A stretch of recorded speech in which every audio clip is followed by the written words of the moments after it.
ਸਤਿ ਸ਼੍ਰੀ ਅਕਾਲ ਜੀ ਸਾਰਿਆਂ ਨੂੰ। ਫਿਰ ਨਵਾਂ ਪ੍ਰੋਡਕਟ ਲੈ ਕੇ ਆਇਆ ਕੰਪਨੀ ਦਾ BTT ਬਿਗ ਟ੍ਰੀ ਟੱਚ।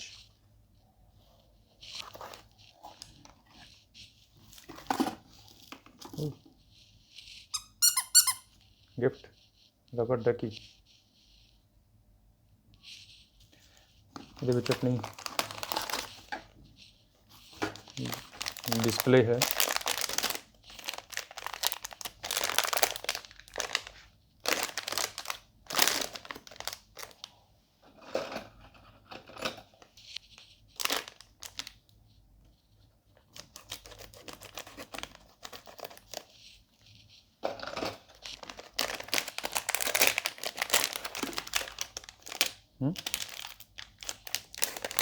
अलग अलग पैकिंग है भी इसकी। डिस्प्ले आ गई और अपनी वायरिंग आ गई है। अच्छी पैकिंग है, वधिया पैकिंग की हुई है। 2 वायर्स, एक वायर है कि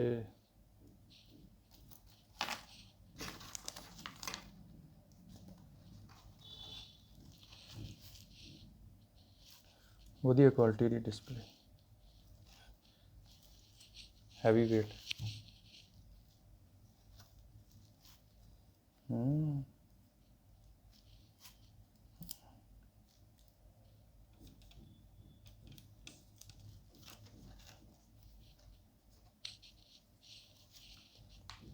ਇਹਦੇ ਵਿੱਚ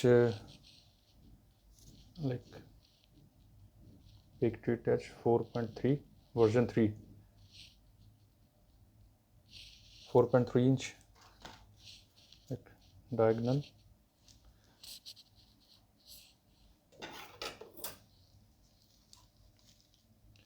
अगर मेजरमेंट करिए तो 4.3 inch like 110 centimetre, 110 mm। Controlling knob, buzzer और reset button.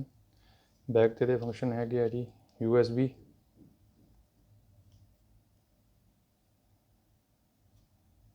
Expansion ports 1 2 3, RS232, motherboard ਨਾਲ कनेक्ट करने वास्ते UART, SD card, filament detection UART functions वास्ते और LEDs वास्ते, न्यू पिक्सल और पावर सप्लाई इतनी दी है। न्यू पिक्सल LEDs वास्ते फंक्शन ने, फिलामेंट डिटेक्शन वगैरह अगर फंक्शन तुसी कोई ऐड करनी है ये अलग अलग ने ये फंक्शनस ने। अगर तुसी मदरबोर्ड नाल अटैच कर दे ओल्ड स्टाइल दे नाल करनी है जिवें मोस्टली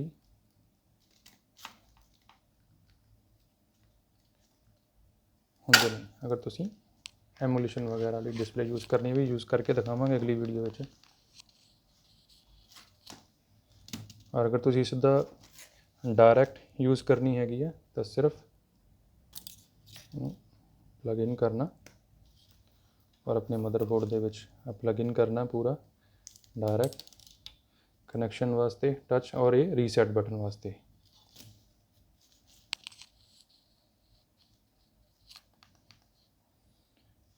ये एमुलेशन ओल्ड टाइप डिस्प्ले वांगू यूज़ करने वास्ते और ये टच वांगू यूज़ करने वास्ते। नैक्सट वीडियो दे विच आपां इहनूं यूज़ करके देखांगे। हले फिलहाल अनबॉक्सिंग सी, फिर इहनूं यूज़ करके भी दिखावांगे किवें यूज़ करनी है, कनैक्शन किवें करने, वायरिंग किवें करनी। और वीडियो देखने लई थैंक यू।